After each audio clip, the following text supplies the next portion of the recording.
The following podcast contains spoilers for Black Panther. Do not listen to this podcast if you haven't seen the movie. You get to decide what kind of king you are going to be.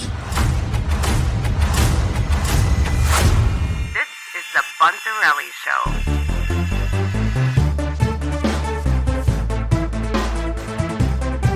Breaking records at a $235 million for its opening weekend. You know, I just watched Civil War right before this, and I looked at it again. I'm like, wow, you know what? I'm looking forward to seeing this guy. But Black Panther just killing it right now. Kevin, what you thinking about the movie? Multiple things I loved about it. Right off the bat, the story was a lot different than what you're seeing in Marvel movies. It actually had like a really good purpose to it. Yes. I liked it a lot. Yeah. But yeah, it was enjoyable all around. I think I had like one gripe that wasn't really, a break it for me. It was something I could have gone a little different way with. But other than that, it was a solid movie and a pretty good opening for, the movie season. Yeah. I watched Civil War again, and you forget, like, when you first watch Civil War, he kind of gets a little buried in everything going on. Because when that movie first came out, it was like, the big scope of what was going on. But then you also had the new Spider-Man, which was like the biggest thing that everybody was looking for. And as cool as Black Panther was, like, he was a pleasant surprise, because when I first saw Black Panther, I'm like, okay, they're just trying to squeeze in every Marvel character they can think of now. That's my initial feeling. But once, like, he started talking, like, his cadence and the way he carried himself, I'm like, man, I am looking forward to seeing more of this guy. Yeah, I agree with you completely. I think that first, like, scene where you actually, like, meet him, and it's kind of like at that one scene where, like, his dad's there and then his dad dies, and, like, his whole, like, reaction after that, like, you're like, man, I really want to see a movie with this guy. I hope they make one.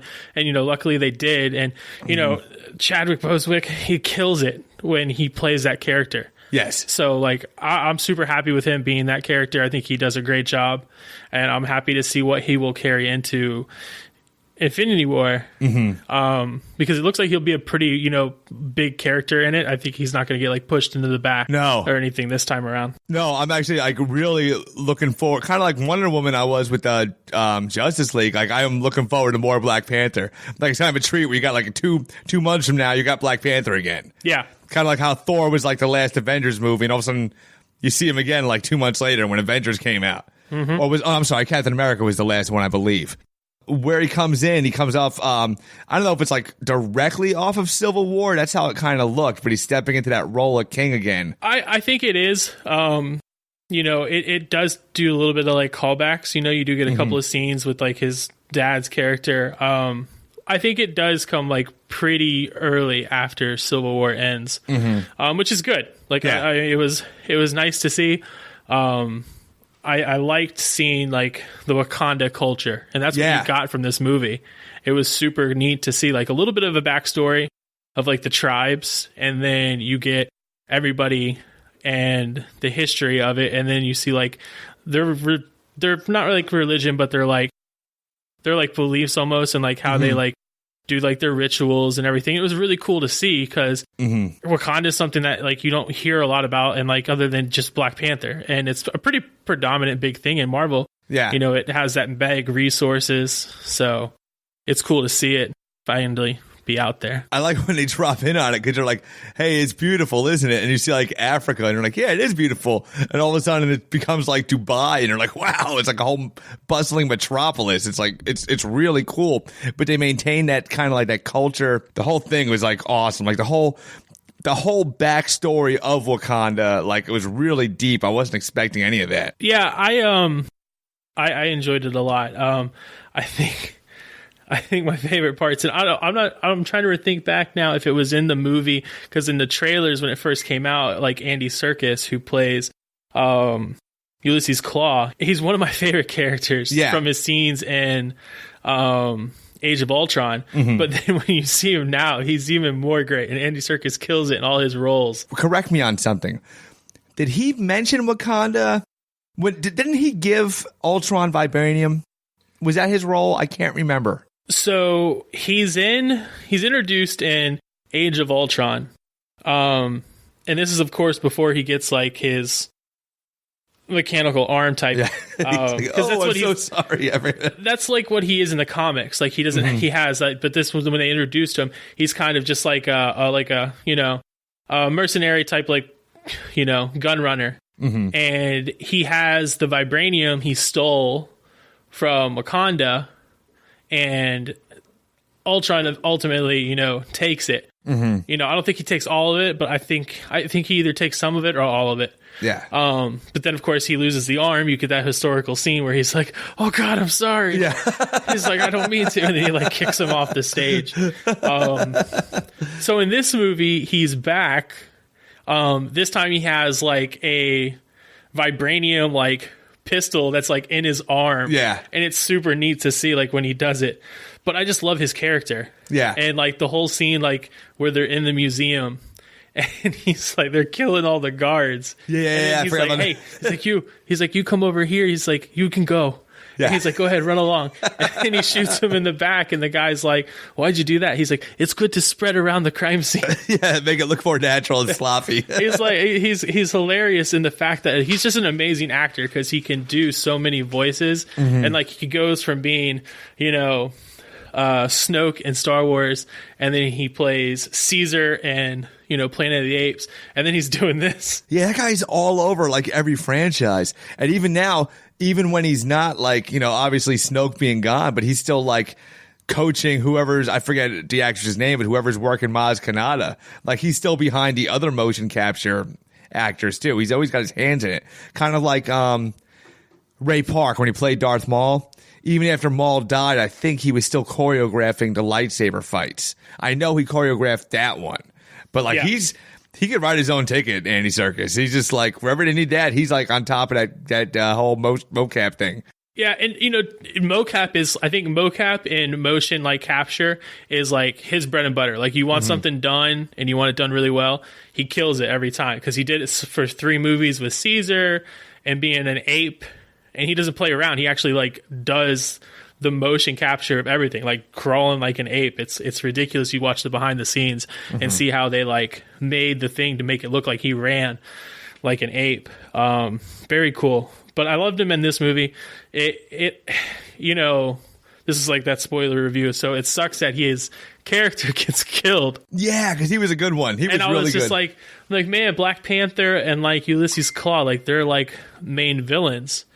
So it's hard to say like now we don't have that character anymore. Speaking of villains, let's get to the main one.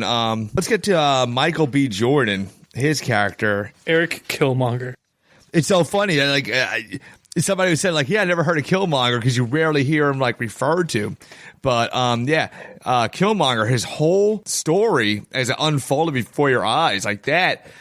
He's definitely one of the top villains there. Yeah, I agree. And this is one of the things I loved about the movie was his character. And he was probably the realest villain out of all the Marvel movies. You look back at all, 12 prior movies, and I take his character over a majority of the ones that were in the previous movies. Yeah. Just because he was a real character with like, he had an issue.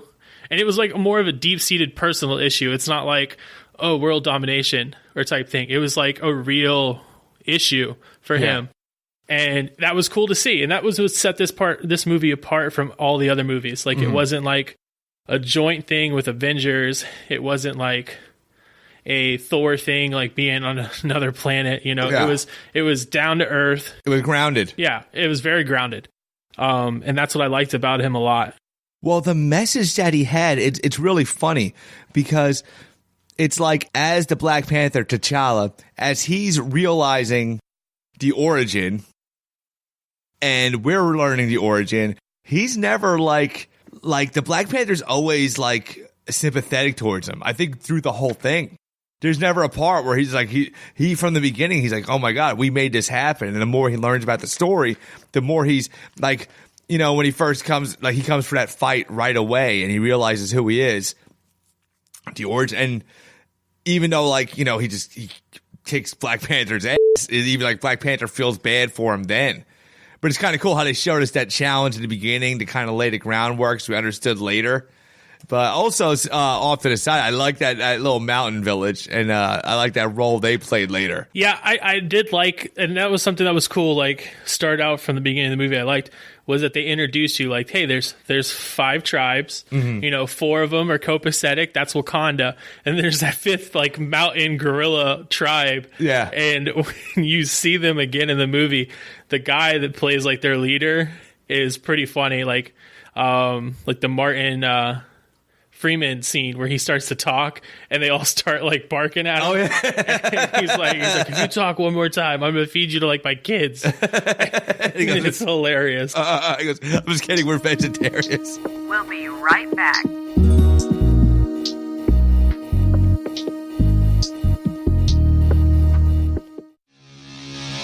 Are you looking for a way to make some extra money? Well, have you considered being a driver for Uber? Now you can make money when you want on your time. And right now, the Bunzerelly Show has teamed up with Uber to bring you a special offer. If you go to our link on the episode description, you can make a guaranteed $200 on your first 30 trips. And Uber will pay the difference if you don't make the $200. Terms and conditions may apply. Go to uber.bunzerelly.com for more details. Or look for the link on this episode description. You know, speaking on like funny parts of this movie, I love the fact that this movie threw in some jokes, you know, and it was hilarious to see. Just that they weren't afraid to like make it funny too. In some ways, like his like the T'Challa's sister, who's like the female version of Tony Stark in Wakanda. Oh, she's great. I love that character. The scene where she's like walking him around her lab, showing him all this new tech, and you're sitting there like, wow, he's like, this guy's like Batman. Except, yeah, he is Batman almost. Yeah. He's Marvel's version of Batman. Like, not Tony Stark. Yeah. Because he's got all this cool future tech. And I guess it's like 2 Tony Starks, so they're like the same thing. But like the part where she's like, here, check these out. She's like, I call them sneakers. Yeah. It's like hilarious to see. And then the other scene where they bring in, you know, Martin Freeman's character, Ross, and he's injured from battle. And she like pulls the sheet off of him and she's like, oh, great, another broken white boy for us to fix. And it is hilarious. Like the theater I was in, everybody cracked up. I didn't even realize it till you actually said the line. She's referring to Bucky. Yeah. I did not catch that till you're, because they have that at the end, the after scene with Bucky. I was really expecting Captain America after the credits. But I guess since that's been kind of pushed on us, I would have liked to seen maybe Captain America, but I don't want them to ruin the surprise of that scene. Like that's going to be in Avengers that they're setting up for, where he like shows up to like save. I think it's probably Scarlet Witch. I think it looks like. But I'm excited to see that. But to speak on that credit scene, I thought it was interesting because it makes you think. You know, how big of a gap the movie is from Civil War, because you know at the end of Civil War, Bucky goes into cryostasis and Captain America's there. Of course, he leaves, but then it's this scene, you're seeing him and he's awake, and he seems to be kind of like repaired in a sense. He seems to be a lot better. He's still missing his arm, which he eventually gets a new one. But it's weird to see him awake and, you know, hanging out with kids. yeah, it's like they kind of allude to the fact that like they kind of fixed him, and you know, and for some reason from watching the Infinity War teaser, I had just assumed for some reason that Captain America was hiding out in Wakanda the whole time. But I don't know if that would work storyline wise, because why wouldn't he help out during that whole? I kind of give Bucky a pass because Bucky's kind of out of it and kind of healing, and maybe they kept him off to the side. Plus, it's a big land; he might have been removed from the situation, but. I don't know. I feel like something like that, I don't see Captain America sitting out on that. But if he was in Wakanda, I guess we'll find out more in Infinity War. Like, it obviously wouldn't be a plot hole. I think they're too smart for that. Yeah, I don't think so. There's rumors going around of like, you know, because like in the end credit scene, I think it's one of the kids. I think they call him, it's like White Wolf or like something like that. And I guess I saw an article and then like a rumor that there's a character named that in Marvel. I don't necessarily think it was Bucky though. but they're kind of hinting at, because you watch the Infinity War trailer, the teaser, and he's actually like, you see a lot of scenes where he's in Wakanda, because it looks like he's in like Africa, and he looks like he's fighting alongside, you know, all the Wakanda like warriors, which are all women, which is awesome. Yeah. Oh, Michonne from Walking Dead. Yep, Michonne plays like his general in the movie. Yeah. I'm lost on her name. Danny Guerrero. So Michonne plays Koe. And it took me a while to pick up that it was her. Ironically, she's bald in real life, because whenever you see the Walking Dead like cast interviews, she's bald, but just the way like that color scheme and everything, and that whole different, like totally different environment than we're used to seeing her in.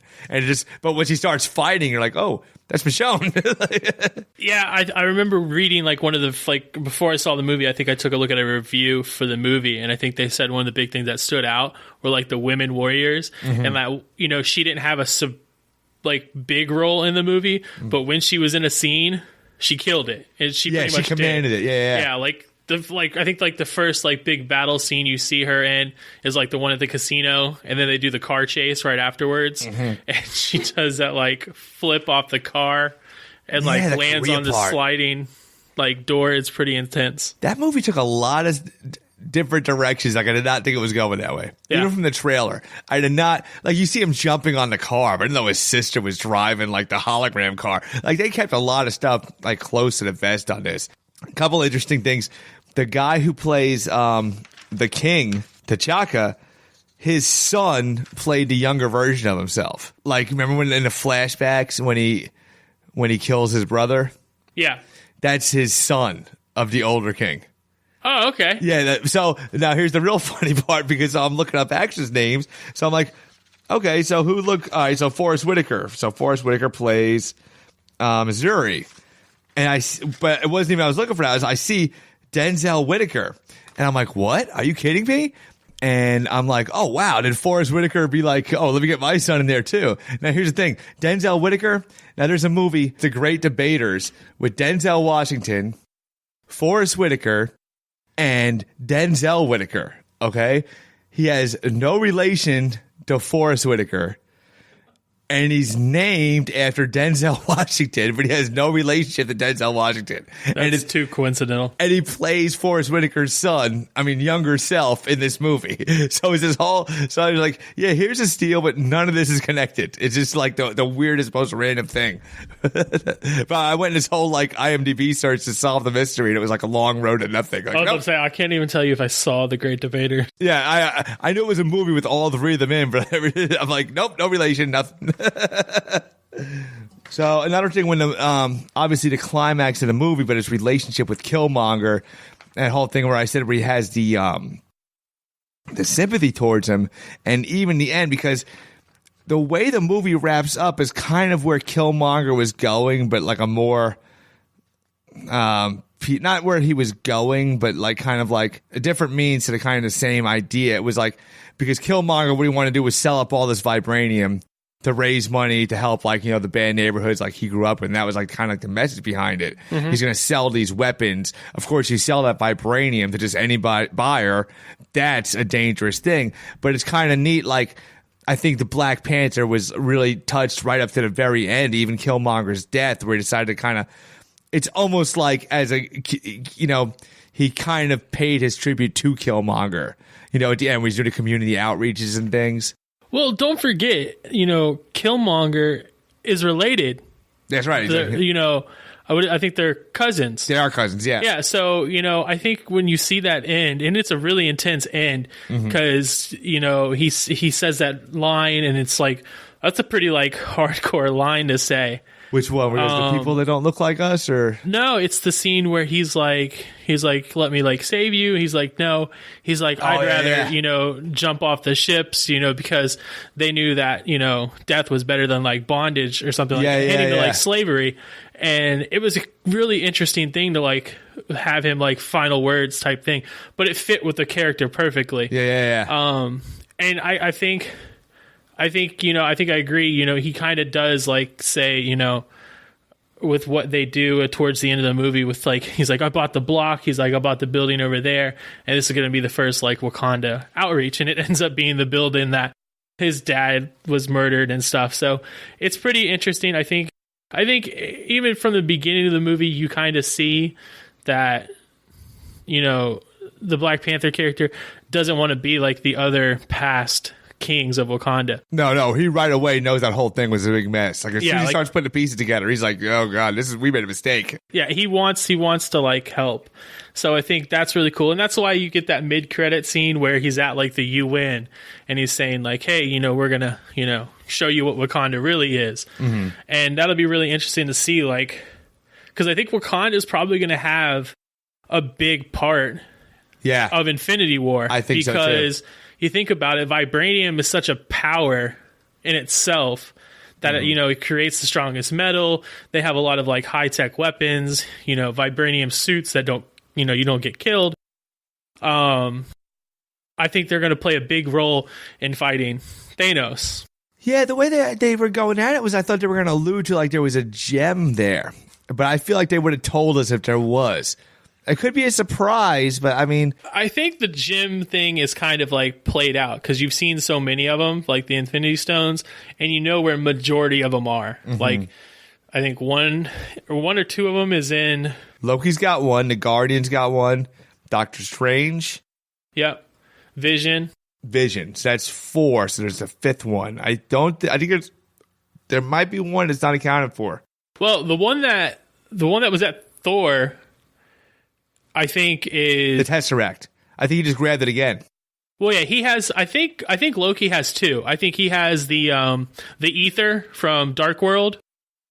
Oh, and then he also has the Tesseract, because in the trailer you see him handing the Tesseract presumably to Thanos, and it's probably the scene in Ragnarok where, you know, you see Thanos' ship, and presumably he just ends up destroying everybody. Yeah. That's on that ship, and that's where Loki's kind of like, here, have this, you know, save my life type deal. So I don't think Wakanda is going to have an Infinity Stone. I mean, it'd be weird if they did. And they didn't introduce it yet. Well, a few months from now, we're going to see how it all plays out. But definitely, there's different characters who say different things. Like Spider-Man was, you know, getting them into the Marvel Universe, making the foundation. Ant-Man was like, okay, here he is. There's different. Everybody's taking different roads. No, like weak movies, but this one has been a standout. Obviously, from the records it's breaking by itself, but even like Doctor Strange at its time was like visually spectacular and it was like awesome. But this movie is like just a freaking solid, awesome movie. Hey, Kevin, great having you in the studio first time. Thanks a lot. It's been great, dude. Yeah, I enjoyed it a lot. I look forward to doing some more, and we'll talk to you again.